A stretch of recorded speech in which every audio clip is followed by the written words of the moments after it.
ایک ایسی سواری جس کی سپیڈ بجلی جیسی ہے، جس کا جسم گھوڑے کے جیسا اور اس کا منہ انسان کے منہ سے مشابہت رکھتا تھا۔ یہ خچر سے تھوڑا چھوٹا اور گدھے سے کچھ بڑا تھا۔ اس کا رنگ بالکل سفید تھا۔ جی ہاں دوستو، ہم بات کر رہے ہیں براق کی۔ آخر یہ براق تھا کیا؟ یہ کیسا دکھتا تھا اور اس کی رفتار کیسی تھی؟ اور آخر کیا ہے پورا واقعہ؟ آئیے جانتے ہیں آج کی اس ویڈیو میں، لیکن اس سے پہلے کمنٹس میں سبحان اللہ ضرور لکھ دیجئے گا۔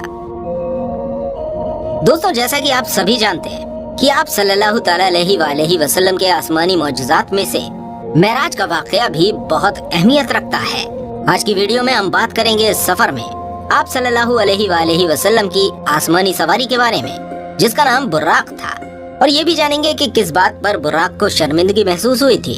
دوستو، سفر معراج کی تاریخ، دن اور مہینے میں بہت زیادہ اختلافات ہیں، لیکن یہ بات بنا کسی اختلاف کے ہے کہ معراج کا واقعہ نزول وحی کے بعد اور ہجرت سے پہلے کا واقعہ ہے، یعنی کہ حضور پاک صلی اللہ علیہ وآلہ وسلم پر وحی آنے کے بعد اور مکہ سے مدینہ ہجرت سے پہلے کا واقعہ ہے، جو کہ مکہ معظمہ میں پیش آیا۔ سب سے پہلے یہ بات کلیئر کر دیں کہ آپ صلی اللہ تعالیٰ علیہ وآلہ وسلم نے سفر معراج میں 5 قسم کی سواریوں پر سفر کیا۔ علماء اکرام فرماتے ہیں کہ آپ صلی اللہ تعالیٰ علیہ وآلہ وسلم نے 5 طرح کی سواریوں پر سفر کیا۔ ان میں سے براق بھی ایک تھا۔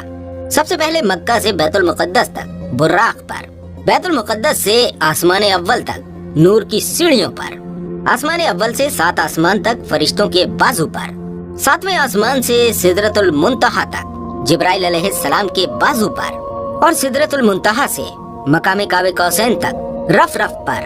اس طرح سے آپ صلی اللہ تعالیٰ علیہ وآلہ وسلم نے 5 سواریوں پر سفر کیا۔ براق عربی کا لفظ ہے جو کہ برق سے بنا ہے۔ اس کے معنی تیزی یا بجلی کے ہیں۔ آپ صلی اللہ تعالیٰ علیہ وآلہ وسلم نے اس پر سفر کیا تھا، اور جنت میں مومنین کو یہ سواری عطا ہوگی۔ دوستو، قرآن پاک میں تو اس سواری کا ذکر موجود نہیں ہے، لیکن حدیث کی کئی کتابوں میں اس کا ذکر آیا ہے کہ اس کا جسم گھوڑے کے جیسا جو کہ برق سے بنا ہے۔ اس کے معنی تیزی یا بجلی کے ہیں۔ آپ صلی اللہ علیہ وآلہ وسلم نے اس پر سفر کیا تھا، اور جنت میں مومنین کو یہی سواری عطا کی جائے گی۔ اس کا جسم گھوڑے کے جیسا اور منہ انسان کے منہ سے مشابہت رکھتا ہے۔ یہ خچر سے تھوڑا چھوٹا اور گدھے سے کچھ بڑا تھا۔ اس کا رنگ بالکل سفید تھا، ساتھ ہی اس کے 2 پر بھی تھے۔ اس کی رفتار کی بنا پر اس کا نام براق پڑا تھا۔ حدیث پاک سے روایت ہے کہ حضرت انس رضی اللہ تعالیٰ عنہ فرماتے ہیں کہ آپ صلی اللہ تعالیٰ علیہ وآلہ وسلم نے فرمایا، میں براق پر سوار ہو کر بیت المقدس پہنچا۔ اس کا رنگ بالکل سفید اور چمکیلا تھا۔ اس کی تیز رفتار کا یہ عالم تھا کہ اس کا قدم وہاں پڑتا تھا جہاں اس کی نظر کی آخری حد ہوتی تھی۔ بیت المقدس پہنچ کر براق کو آپ صلی اللہ علیہ وآلہ وسلم نے ہلکے سے باندھ دیا، جس میں انبیاء علیہ السلام اپنی اپنی سواریوں کو باندھا کرتے تھے۔ پھر آپ نے تمام انبیاء اور رسولوں کو جو وہاں موجود تھے 2 رکعت نماز نفل جماعت سے پڑھائی۔ اس کے بعد جب آپ یہاں سے نکلے تو حضرت جبرائیل علیہ السلام نے آپ کے سامنے 2 پیالے پیش کیے، جس میں سے ایک شراب اور دوسرے میں دودھ تھا۔ آپ صلی اللہ علیہ وسلم نے دودھ کا پیالہ اٹھا لیا۔ یہ دیکھ کر حضرت جبرائیل علیہ السلام نے کہا، آپ نے فطرت کو پسند فرمایا، اگر آپ شراب کا پیالہ اٹھا لیتے تو امت گمراہ ہو جاتی۔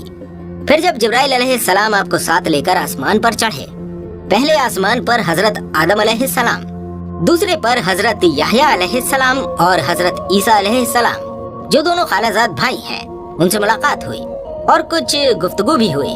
تیسرے آسمان میں حضرت یوسف علیہ السلام، چوتھے آسمان میں حضرت ادریس علیہ السلام، اور 5ویں آسمان میں حضرت ہارون علیہ السلام، اور 6ٹھے آسمان میں حضرت موسیٰ علیہ السلام ملے۔ اور جب 7ویں آسمان پر پہنچے تو وہاں حضرت ابراہیم علیہ السلام سے ملاقات ہوئی، اور وہ بیت المعمور سے پیٹھ لگائے ہوئے بیٹھے تھے، جس میں روزانہ 70,000 فرشتے داخل ہوتے ہیں۔ ملاقات کے وقت ہر پیغمبر نے خوش آمدید اے پیغمبر صالح کہہ کر آپ کا استقبال کیا۔ پھر آپ کو جنت کی سیر کرائی گئی۔ اس کے بعد آپ سدرۃ المنتہا پر پہنچے۔ اس درخت پر جب انوار الہی کا نور پڑا تو ایک دم سے اس کی صورت بدل گئی، اور اس میں رنگ برنگے انوار کی ایسی تجلی نظر آئی کہ اس کیفیت کو الفاظ بیان نہیں کر سکتے۔ یہاں تک پہنچ کر حضرت جبرائیل علیہ السلام یہ کہہ کر ٹھہر گئے کہ حضرت میں اس سے آگے نہیں بڑھ سکتا۔ پھر اللہ نے آپ کو عرش پر بلایا۔ اللہ پاک نے جہاں تک چاہا آپ کو بلایا،